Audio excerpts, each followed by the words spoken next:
croisais des jeunes et il y en a un qui m'a dit « Eh, c'est quoi les bails ?» Et moi j'ai fait T'as pas su quoi répondre. j'ai pas compris. C'est pas grave, allez, on va aller sur le forum 1225 de jeuxvideo.com, tu vois, on va se réactualiser un peu. Ah mais c'est horrible, je parle plus jeune. Non, mais c'est normal, t'as croisé une abeille sans doute aussi. Une abeille, on va parler d'animaux, c'est bien ça, me remonter le moral. On va parler de linguistique. Ah tu crois? Ouais, parce que les abeilles, tu sais, en linguistique, c'est les gens qui empruntent des mots, qui véhiculent beaucoup les expressions tendances, quoi. C'est eux qui font la mode en termes de langage. Tu vois, j'ai un copain abeille, par exemple, toutes ces expressions, les gens ont tendance à les reprendre. Par exemple, moi, je lui ai piqué on prend un caf, au lieu de dire on prend un café. Mais ouais, mais moi aussi j'étais une abeille avant. Tu vois, moi quand je suis arrivé à Nantes, j'ai introduit à Nantes c'est de la balle. Ouais. C'est moi le patient zéro de ce truc. Mais ça a pas trop marché, par contre. Si, ça a marché. Bon. Si, regarde, monsieur, excusez-moi, est-ce que vous dites de temps en temps c'est de la balle? Ospud ordfruma alleres prachen, witten afrohur. Tu vois, ça marche pas. Sorry, no, he's not from Nantes. Where do you come from? You speak English? Non, Yeah, come come with from us. l'université de Nantes. Wow. J'enseigne la linguistique et ça c'était une variété d'anglais. Une variété de Liverpool, par exemple Alors oui mais non. Je reprends. Hot! We garden a njarraum feorkuninga ellen fremedon. Oh, that's a boulette. Je pense que j'ai compris, ça parle de quoi?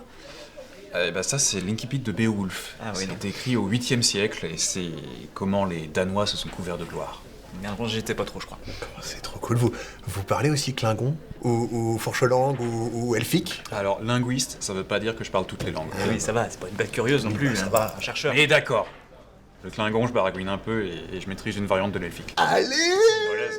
Et d'ailleurs, c'est incroyable parce que finalement, Tolkien, il a d'abord inventé l'elfique et après, il a inventé le Mordor, l'anneau, Frodon, tout ça pour faire vivre la langue en fait. Eh oui, Tolkien à la base était linguiste. Et il a créé un certain nombre de langues très complexes et aussi très complètes. Vous prenez l'elfique, Legolas, il peut dire défoncer des orques, c'est de la balle. Ouais, il est trop fort, Legolas. Et what's about l'espéranto? Oh non. Ah non, mais c'était bien l'espéranto. C'était justement. Ouais, on aurait pu tous parler la même langue et ça aurait pas été l'anglais, tu vois, il y aurait eu des mélanges de toutes les langues européennes, tout le monde aurait été content. Oh, les fantasmes totalitaires, tu vois, justement, c'est ça le problème. Toutes les langues européennes, on aurait été contents. Juste 80% de la population mondiale qui parle pas de langue européenne. Oui, tout le monde, il faudrait le refaire à l'heure du monde globalisé, voilà, le décoloniser un petit peu. On met du mandarin dedans, on met du quechua, on n'a qu'à l'inventer maintenant. On fait un secours après. Ouais. Oui, allez chercher du côté de l'hybridation, prenez d'autres langues, et si elles ont des moyens plus efficaces, plus précis, même plus drôles peut-être de dire les choses, peut-être que ça prendra.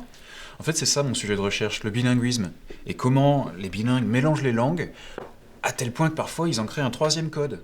Mais quoi, comme Jean-Claude Van Damme qui est super aware ou... C'est un peu ridicule ça quand même. Oui, bon, effectivement, en français, on a un rapport un peu contradictoire avec l'anglais, et du coup, quand on mélange les deux, ça passe pour du snobisme. Un rapport quasi patriotique même. Oui, dès que quelqu'un modifie le français, on a l'impression que le français est maltraité. Mais pourtant, les bilingues, ils parlent comme ça depuis la nuit des temps. Tenez, prenez Cicéron. Il mélangeait constamment le grec et le latin dans ses lettres, mais quand il entendait quelqu'un qui faisait la même chose en public, il trouvait que c'était du snobisme, là aussi. Bah oui, mais on est dans la même hypocrisie avec l'anglais en fait. Je veux dire, l'hybridation français et anglais, elle est en marche, hein, il suffit de voir ça quoi. Pas besoin d'aller dans une pépinière de start-up pour s'en rendre compte, enfin, je vous fais pas un feedback. Hein. Et je me demande d'ailleurs si les managers pensent et rêvent aussi en anglais d'entreprise. Barthes disait que la langue est fasciste parce qu'elle structurerait nos modes de pensée et modèlerait ce qu'on peut ou peut pas penser. Prenez les débats sur l'écriture inclusive en ce moment en France, par exemple. Mais c'est à nous de choisir nos modes d'expression et les mots qu'on adopte et qu'on fait vivre. Ouais, claro que si, mais la langue à la fin, c'est plus une espèce de dynamique de population. Finalement, c'est plus comme les espèces. Peu importe le choix de tel ou tel individu, c'est toute la population qui, au fur et à mesure, s'éloigne, diverge et puis fait des langues différentes. Ah, c'est chambé comme idée ça. Et du coup, le québécois, ça serait une sorte d'évolution à partir du français. Oui, et pour Nouvelle espèce. filer l'analogie, vous prenez le mandarin, l'espéranto, ou même le français standard. Ce sont des variétés régionales qui ont été codifiées, standardisées, et à tel point que c'est comme des langues artificielles, des langues de laboratoire. Ah oui, pour filer à donf l'analogie, on pourrait même dire qu'il y a un aspect un peu darwinien en linguistique. Avec les langues, elles sont un peu en compétition entre elles, il y a une sélection qui se fait. Elles survivent Ouais. pas toutes. Puis même les phénomènes évolutifs les plus chelous, genre les transferts horizontaux. Tu sais, quand t'as un bout de virus qui peut prendre un bout d'ADN d'une espèce et l'implanter dans une autre espèce.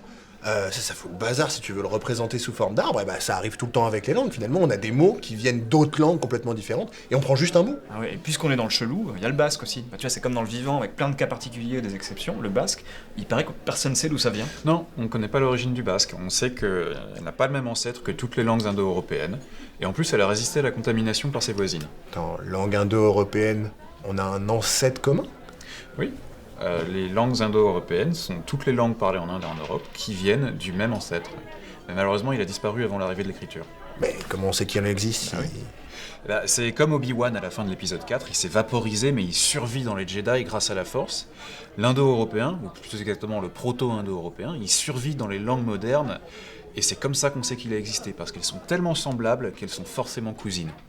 Bon, bah, peut-être qu'inventer une langue, c'est un peu ambitieux, mais on pourrait déjà essayer de suivre un peu les évolutions, les tendances. Qu'est-ce qu'on fait? On invente des néologismes, là, et puis on essaie de voir lesquels se diffusent le mieux? Difficile, vous prenez Nabila, elle a lancé, non mais allô quoi, mais même avec son grand charisme, ça a pas pris. Non, moi je vous conseille de prendre des libertés avec la langue. Allez voir du côté de la façon dont les langues sont parlées par les gens, et oubliez les académies. Vous prenez le C-Fran des Jones, l'anglais d'internet, ou même les langues signées. La langue, ça bouge tout le temps. You're welcome, guys.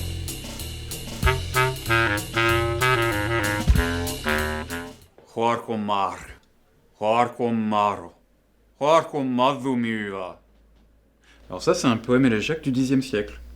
On pourrait le traduire par « Où est passé le destrier? Où est passé le cavalier? Où est celui qui distribuait les trésors ?» En fait, maintenant que j'y pense, ça pourrait aussi se traduire par « Où sont passées mes saucisses ?»